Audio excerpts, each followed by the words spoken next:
Of dating, ESPN, Nike, Call of Duty, Madonna, and social media collapse. Here's this week's color bar. 1. Hinged. Designed to be deleted is the line for dating app Hinge, a bold claim in times when in app retention is so dominant. I look at a couple of content initiatives from the matchmaker embracing that ethos. Curated cuts, another swaggeringly glib spot from Nike, and a gentler one from the New York Times. ESPN Verts. Vertical vids in ESPN's new streaming service. Nice quickies or yet another doom scrolling window. Social maze. Scientists created a simulated social media network with AI bots. The results were not so great. Plus, movement in video game adaptations. Madonna's 90s album is resurgent, and Anthropic's Claude has to pay around $1.5 billion in settlements. Hinged. Those who know me know I don't have much experience with dating apps, thank you very much. Yet, some efforts from Hinge have caught my eye. They seem to lean into a simple idea, which is lost in the powwow of digital matchmaking. Dating apps shouldn't feel like an endless scroll of profiles, but be the beginnings of real relationships. Hinge grounds this in real lived experiences manifested in meaningful and creative expressions. No Ordinary Love is a literary experiment with Dazed Studio, where Hinge commissioned 5 contemporary writers to tell the stories of real couples, but from dual perspectives. Each appeared weekly on Substack before being gathered in a charming cloth-bound book. The feel is classic, intimate. There were book clubs and outdoor ads in NYC and London, and tie-ins with Book Talk and Substack creators. Physical manifestations stood out for me. Tangible ways to turn in-app collisions of people into something meaningful in the real world. Once I looked, I also found It's Funny We Met on Hinge, a series of shorts spotlighting couples whose paths zigzagged between real life and the app. Some spotted each other on trains, others at pride events before actually matching on the app.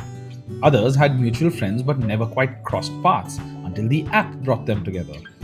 These narratives blur the line between chance encounters and the algorithm. Contemporary romance isn't either in real life or online, but usually a messy, overlapping mix. Hinge looks to place itself in that blur, part of a wider, unpredictable fabric of modern dating. The campaigns build on 2024's efforts. No Ordinary Love began as a zine anthology.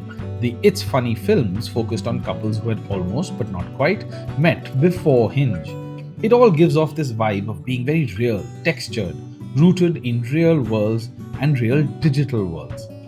This happy melange of stories, screens, substacks, and serendipity makes Hinge's designed to be deleted ethos feel like more than just a clever marketing line. Both chapters of It's Funny We Met were developed with agency Birthday and directed by India Sleem. Addendum. Feeling good.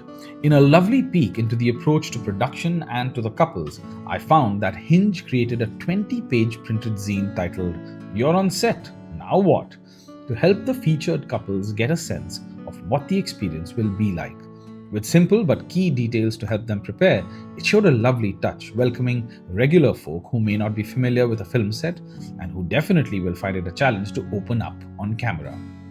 Said the VP and ECD at Hinge, Ola, it's a real privilege to share the love stories of real Hinge couples with the world.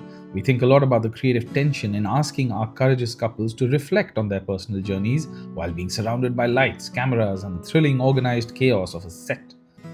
We're intentional about creating an environment where people feel safe, seen, and entirely themselves. The zine was illustrated by Tara Booth. Do get into the newsletter to take a look at all of this, it's really quite charming. Curated cuts. The New York Times has a new spot out with It's Your World to Understand. They want us to go along on our journey because it is your day, your place, your life. This is your minute. It's your minute in this life, on this day. It's your day to play. To play, to play, to make, to move through. This frames the NYT as a daily companion, not just a premier news publisher, which of course is already evident in how much they are interwoven with their users' lives, with games, food, lifestyle, and more. I like the simplicity, the diversity, the warmth, and the curiosity. Much of that will hit home with repeated viewings, but that can be a good thing. 2. Why do it?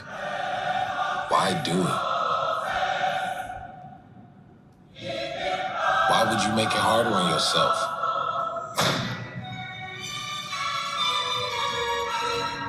Why chance it?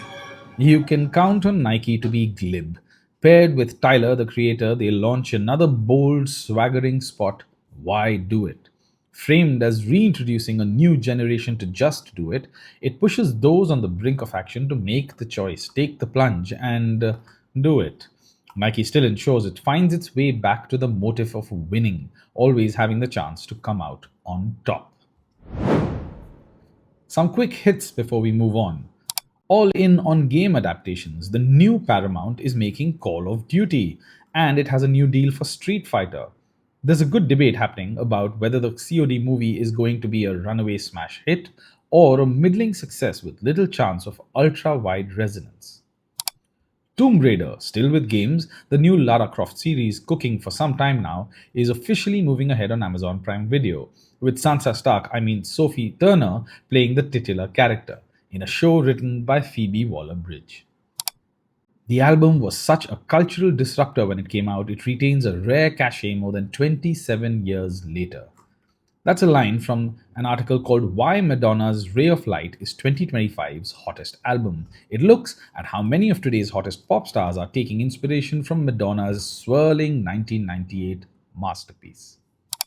In case you missed it, Anthropic, maker of Claude AI, has agreed to pay 1.5 billion to settle with authors who accused it of illegally downloading copyrighted books to train its AI models.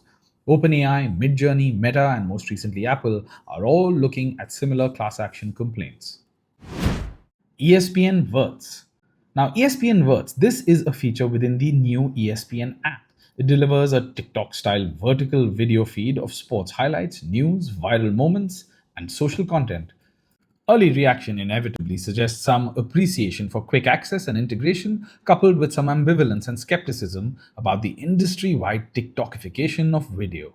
Yet another doom scroll. To refresh, ESPN's live sports streaming service launched late August, with all 12 of the network's linear channels within the app, costing $29.99 per month in the US. Some wonder if the term verts is a good idea and if it might actually catch on in widespread use outside of the app. I felt YouTube's Shorts is probably most primed to become widespread as a generic term, especially as even TikTok now begins to offer landscape mode. As an aside, this from Tubular and The Measure offers an interesting lens on short content for ESPN just leading up to this launch. I quote, in July, 66% of ESPN's uploads were less than a minute. Views came overwhelmingly from shorts, but their average minutes watched per unique viewer was a mere 6 minutes, the lowest in the top 100 US media and entertainment list. Social media simulation. Two scientists wanted to understand what fuels some of the worst elements of social media: extreme content, echo chambers, attention inequality. So, they set about simulating a network, creating AI personas to carry out social media behavior. The results were, shall we say, less than encouraging. From Ars Technica, the dynamics that give rise to all those negative outcomes are structurally embedded in the very architecture of social media. So we are probably doomed to endless toxic feedback loop unless someone hits upon a brilliant fundamental redesign that manages to change those dynamics. Jennifer Roulette spoke to study co-author Peter Thornburg, who says, the definition of an online social network is that you have this kind of posting, reposting, and following dynamics. It's quite fundamental to it. And that alone seems to be enough to drive these negative outcomes. End quote. Despite interventions, the simulation could not see any of the less desirable outcomes mitigated in any meaningful way. Victor Tangeman at Futurum says, well, it's a sobering reality that flies in the face of companies' promises of constructing a digital town square where everybody coexists peacefully. That's it for this week on the Color Bar. Ping me with any feedback, recommendations to feature, or ideas to collaborate. I work with individuals and teams on content and creativity. So let's talk. If you liked it, please subscribe for weekly editions and do share ahead to those who you think might enjoy it. For something a little more eclectic and curious, there's my bi weekly coffee and conversations.